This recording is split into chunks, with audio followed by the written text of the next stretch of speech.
नमस्कार दोस्तों, DMH foods में आप सभी का स्वागत है। You too can cook with doctor Meenakshi Hariyani और आज हम बनाने जा रहे हैं ट्रेस लेचेस चॉकलेट केक।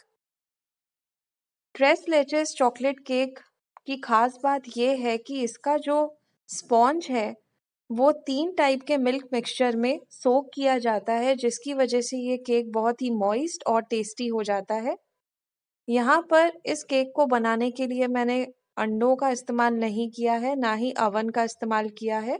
इस केक को हम कढ़ाई में बेक कर रहे हैं और इसमें जितने भी इंग्रेडिएंट्स हैं वो सब मैंने ऑलमोस्ट घर पर ही तैयार किए हैं। आप चाहें तो कुछ इंग्रेडिएंट्स मार्केट से भी ले सकते हैं, उससे आपका काम और भी इजी हो जाएगा। बट यहाँ पर मैंने आपको सब चीज़ें बनाना सिखाई हैं। अगर आपको ये वीडियो अच्छा लगे तो डीएमएच फूड्स को सब्सक्राइब करें, लाइक करें और शेयर करें।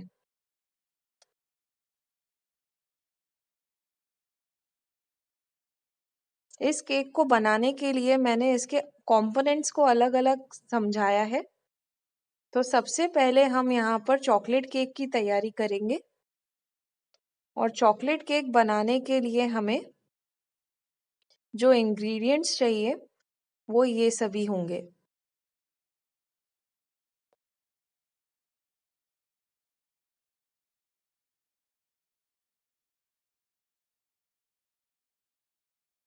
सबसे पहले एक बड़े बर्तन में हमें ड्राई इंग्रेडिएंट्स को छान लेना है।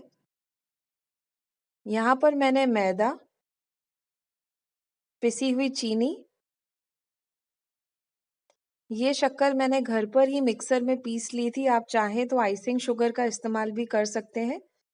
कोको पाउडर, बेकिंग पाउडर और बेकिंग सोडा, इन सभी इंग्रेडिएंट्स को अच्छी तरह छान लीजिए ताकि ये मिक्स हो जाए साथ में और कोई मोटा पार्टिकल हो वो भी निकल जाए।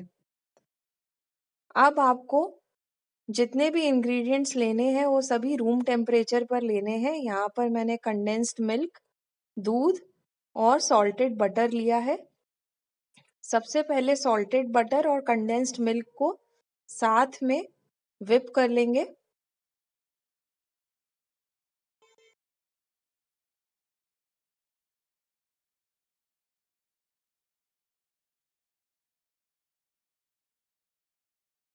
अच्छी तरह से मिक्स करने के बाद में आप इसमें दूध और ड्राई इंग्रेडिएंट्स को धीरे-धीरे करके डालिए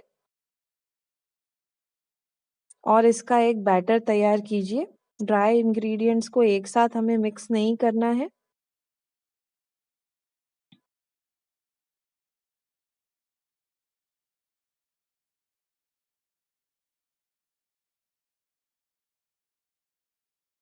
देखिए बैटर की कंसिस्टेंसी बिल्कुल ठीक है। बहुत ज़्यादा गीला या बहुत टाइट हमें नहीं रखना है। अब यहाँ पर मैंने एक ग्रीस्ड कंटेनर लिया है और साथ ही में डेयरी मिल्क को इस तरीके से टुकड़ों में काट लिया है। आधा बैटर हमने नीचे लगाकर डेयरी मिल्क लगाई और ऊपर से आधा बैटर डाल दिया। कढ़ाई को 5 मिनट हमें फुल पर प्री हीट किया और फिर हमने 15 मिनट के लिए इसे मीडियम फ्लेम पर बेक किया है। इसे ढककर बेक करना है। अब 5 मिनट तक केक को कढ़ाई में रहने के बाद हमने उसे निकाल लिया है और उसे ठंडा होने के लिए छोड़ देंगे।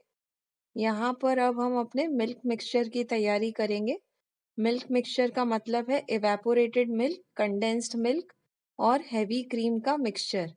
यहाँ पर मैंने इवेपोरेटेड मिल्क के लिए फुल फैट मिल्क को बॉईल करने चढ़ा दिया है। इसमें और कुछ भी मिक्स नहीं करना है, बस जब तक ये रिड्यूस हो हमें इसे बॉईल करते रहना है।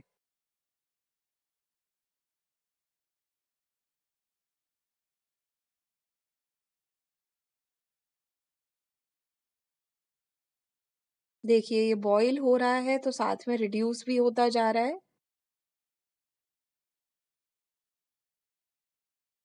जब ये ऑलमोस्ट आधे से भी थोड़ा कम रह जाएगा तो हम गैस को बंद कर देंगे। अब एक दूसरे बर्तन में मैंने दूध को बॉईल करने के साथ उसमें शक्कर भी डाल दी थी, जिसकी वजह से वो कंडेंस्ड मिल्क में कन्वर्ट हो जाएगा। अब यहाँ 5 से 6 दिनों की बची हुई मलाई थी मेरे पास, तो उसे हमने छान लिया है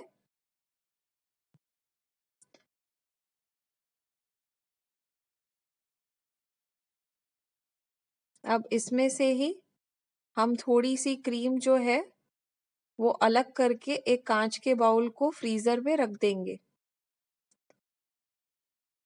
अब मिल्क मिक्सचर के लिए हमें इस क्रीम का इस्तेमाल करना है। आप चाहें तो मार्केट से हेवी क्रीम को भी ले सकते हैं।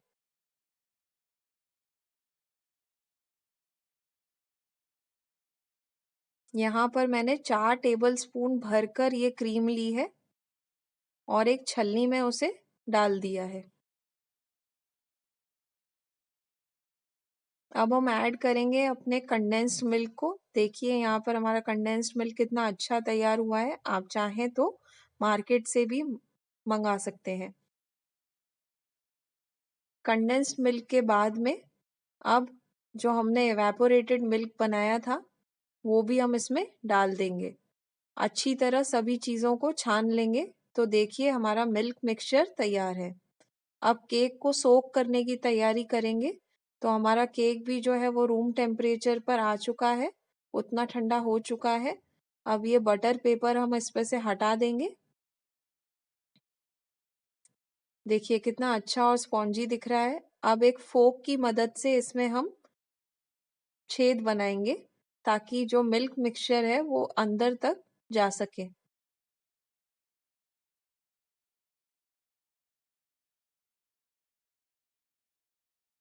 अच्छे से प्रिक कीजिए।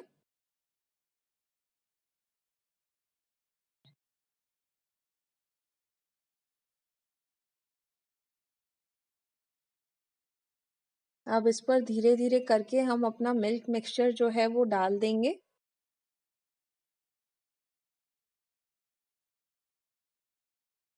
आप चाहें तो नीचे से फॉइल बिछा सकते हैं और एक बड़ी आपको प्लेट लेनी है। अब इस मिल्क मिक्सचर को एब्जॉर्ब होने का टाइम देना है हमें। इसे अच्छी तरह से ढककर फॉइल से कवर करके आप इसे 2 घंटे के लिए फ्रिज में रख दीजिए।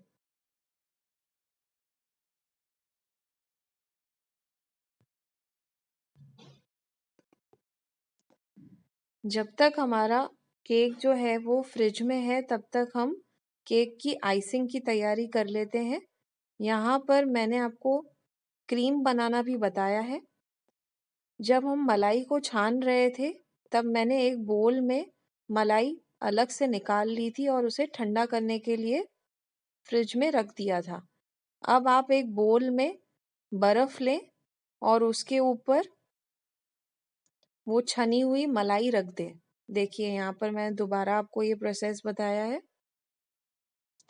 अब इस मलाई में आपको पिसी हुई शक्कर मतलब कि आइसिंग शुगर मिक्स करनी है और फिर इसे बहुत अच्छी तरह से हमें फेंटना है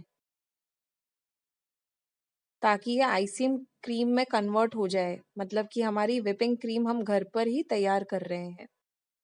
ध्यान रहे आप जिस भी बीटर से बीट कर रहे हैं वो अटैचमेंट भी आपका फ्रिज में होना चाहिए और बिल्कुल ठंडा होना चाहिए, क्योंकि जितना ठंडा आपकी मलाई और ये जितने भी बर्तन हम यूज कर रहे हैं उतनी ही अच्छी हमारी क्रीम बनेगी। देखिए हमारी क्रीम कितनी अच्छी बन गई है, वरना ये बटर में कन्वर्ट हो जाएगी, वो हमें नहीं करना है। तो आपको बिल्कुल इस बात का ध्यान रखना पड़ेगा।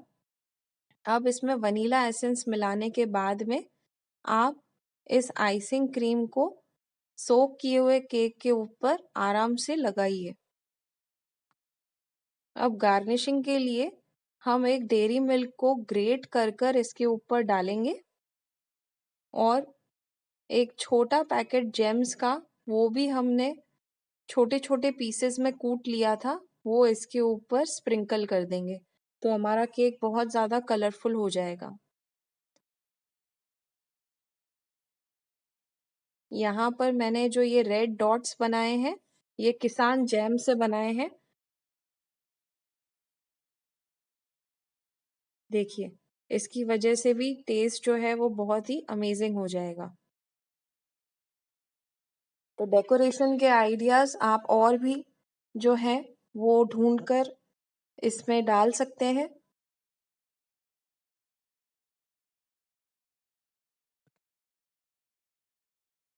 बट इसी डेकोरेशन से हमारा केक काफ़ी सुंदर दिख रहा है। धन्यवाद। डीएमएच फूड्स को लाइक, सब्सक्राइब और शेयर करें।